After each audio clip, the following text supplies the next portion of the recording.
L'espace culture multimédia est une structure qui existe depuis le 11 janvier, qui s'intègre dans une structure à l'échelle nationale.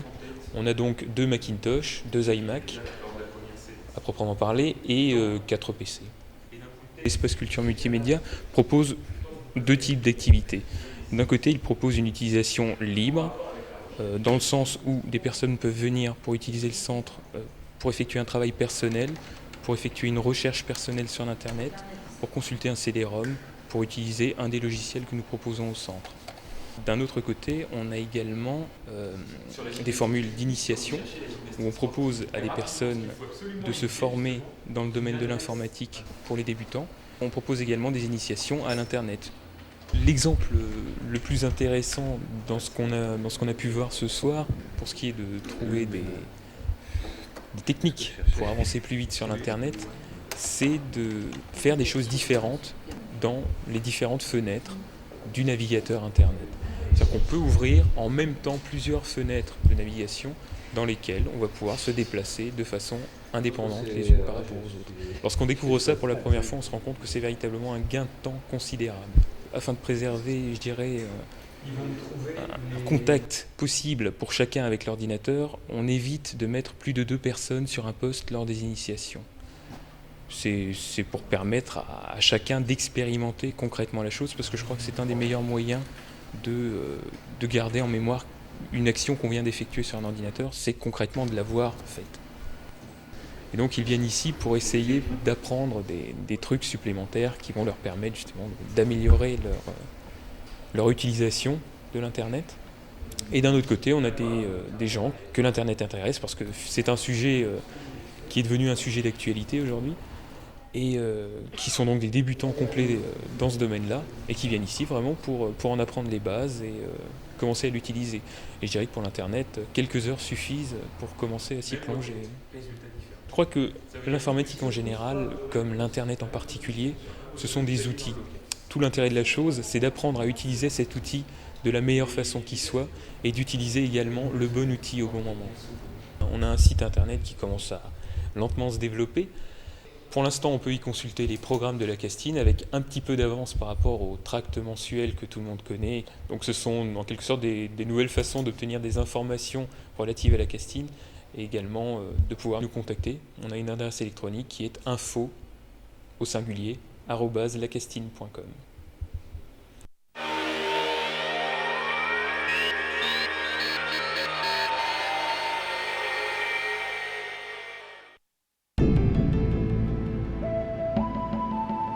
La mise en circulation du premier autorail X73500 s'est déroulée le 22 novembre 1999. Sur la ligne Agno-Niederbronn, il y a actuellement 3 passages, c'est-à-dire 2 en matinée et 1 en soirée.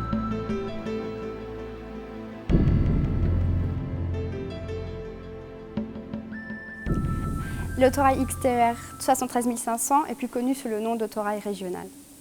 Alors l'autorail en fait est né d'un cahier des charges de la SNCF. Donc Alstom DDF a suivi ce cahier des charges et a défini le design conjointement avec un cabinet spécialisé de designers qui est avant-première à Lyon.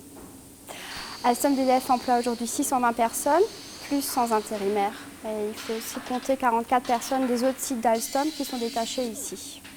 La première étape de production est le débiformage. Donc c'est une étape où on forme les premiers sous-ensembles qui seront ensuite assemblés pour donner la cabine de conduite, qui est une structure acier.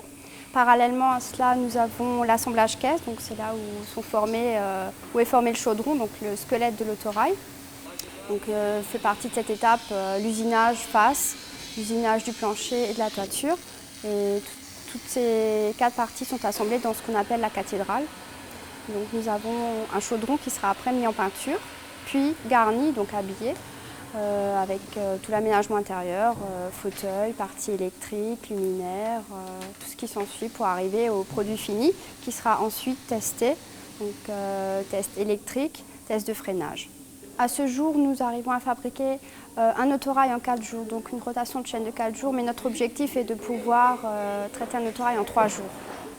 Alors, par rapport aux anciens TER, nous avons bien sûr des aménagements non négligeables comme la climatisation, qui est quand même un aménagement de confort qui paraît aujourd'hui naturel. Nous avons des sièges qui sont particulièrement confortables avec des accoudoirs, des repose-têtes, des tablettes aussi qui permettent de lire le journal, de se détendre un peu. Près de 38 TER devraient quitter cette chaîne en direction des lignes alsaciennes. Vous jugerez donc par vous-même du confort de ces nouveaux autorails.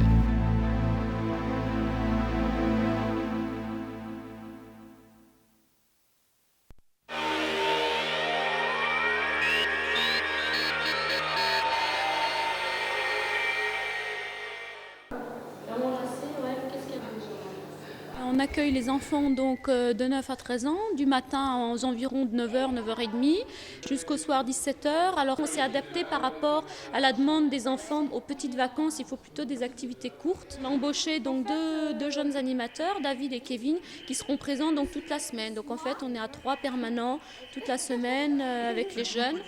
C'est quelque chose qui nous tient à cœur, c'est d'avoir, même si on a un intervenant diplômé qui encadre l'activité, c'est d'avoir toujours un animateur référent dans le groupe. C'est bon, tu l'as fait ? David présentait les tours et après les enfants essayaient par eux-mêmes et puis en fin de séance on essayait de leur refaire faire à eux pour qu'ils montrent aux autres.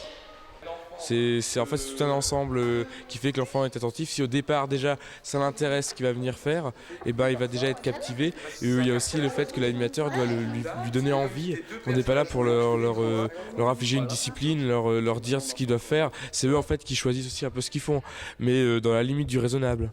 Et il y en a un qui va s'asseoir. Et vous allez le soulever.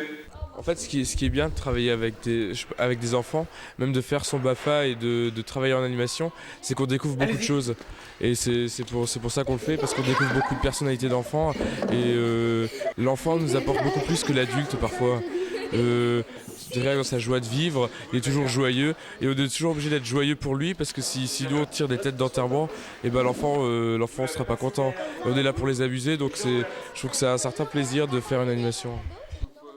On prend en charge de l'enfant au début jusqu'à la fin, comme par exemple l'atelier cuisine, c'est-à-dire de l'élaboration du repas jusqu'à ranger la vaisselle, débarrasser, etc.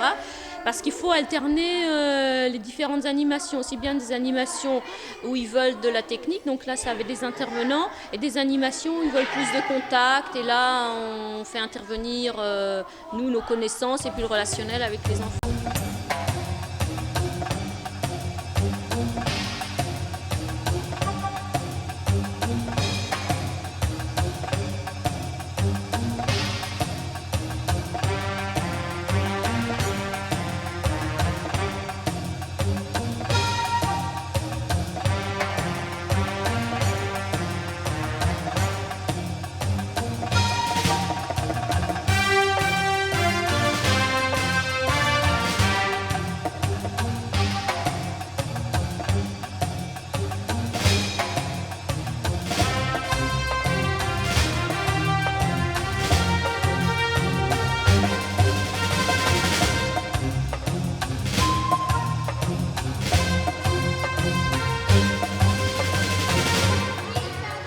L'équipe est assez dynamique, on va dire, puisqu'on a pas mal de jeunes au niveau des animateurs, et puis que chacun s'investit et propose des nouvelles idées. L'animation, c'est toujours en mouvance, c'est en fonction de la demande des jeunes, en fonction aussi de nous, nos envies, puis des nouvelles techniques qui sortent sur le marché et que nous, on peut voir. Par exemple, cet après-midi, hip-hop et chant.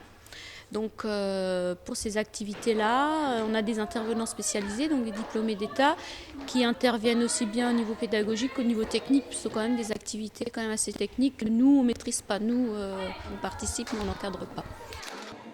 La première séance, ils sont toujours un petit peu timides. En fait, au départ, on commence à travailler la musique.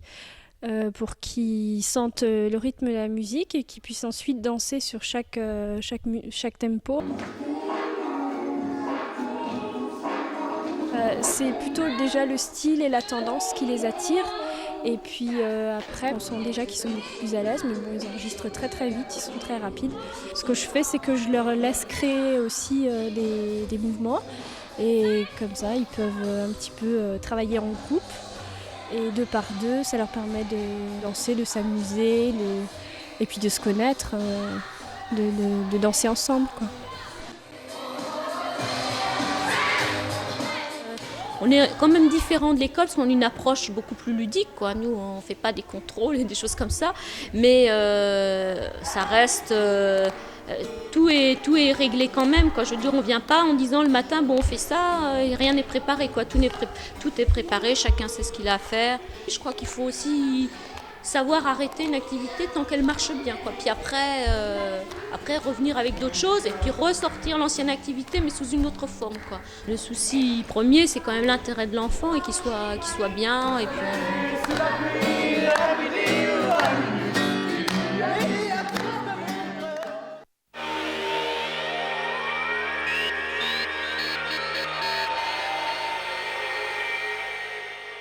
C'est une première dans notre office de tourisme. Nous accueillons Jeannette Weissenbach avec les bougies d'art et Madame Schuster et son équipe donc, qui nous présente la peinture sur porcelaine. Pour compléter l'exposition qui est en place jusqu'au 31 mars, nous avons une petite vitrine qui la complète encore. Et bon, c'était pour mettre un petit peu en avant ce que savent faire ces dames, leur savoir-faire, le présenter à notre population locale. Et je pense qu'une fois par mois, on pourrait reconduire cette animation, voire plus, tout dépend aussi du souhait des artistes présents. C'est une longue histoire qui a commencé, je dirais, il y a 25 ans. Hein? On avait envie de sortir de nos casseroles étant des mamans au foyer. Hein? On avait donc envie de faire quelque chose ensemble, et de rire ensemble et de partager un savoir-faire. On ne peut pas travailler sans... Il faut que les mains, il faut que tous les sens soient en éveil. Hein? Il faut toucher la porcelaine. Et c'est après qu'on choisit le décor. Donc, il y a possibilité de décalquer le décor ou alors on le dessine avec un crayon très gras. Une fois qu'il est mis en place, on prépare les couleurs. Notre matériel, c'est à base de poudre. Hein. C'est des poudres de métaux avec de l'eau et qui ne sèchent pas, ce qui nous permet de reprendre le travail. Mais on insiste surtout sur la lumière. Pourquoi ? Parce qu'en peinture porcelaine, on ne peut pas éclaircir. Hein. Donc notre premier objectif, voilà, c'est de laisser la transparence de la porcelaine. Donc un objet passe parfois 3, 4, même plusieurs fois à la cuisson. Le public est surtout curieux de la technique et ils pensent pouvoir faire tout de suite la même chose en rentrant chez eux. On les déçoit peut-être un peu en leur disant que c'est un travail de 15 ans ou de 20 ans. Ça a l'air tellement simple en fait. C'est vrai qu'un petit bouquet comme ça a l'air de rien.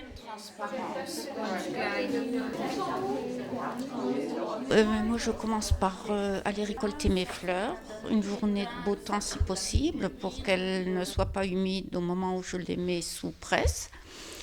Et je reconstitue ma fleur, pas forcément sous la même forme au moment où je travaille sur ma composition de bougies. Alors pour que ça tienne, il faut appliquer au pinceau une couche de paraffine pure et ça suffit à le fixer. Le fait de peindre ou de composer des bouquets, ça vous met un rayon de soleil ou même un grand soleil dans la journée.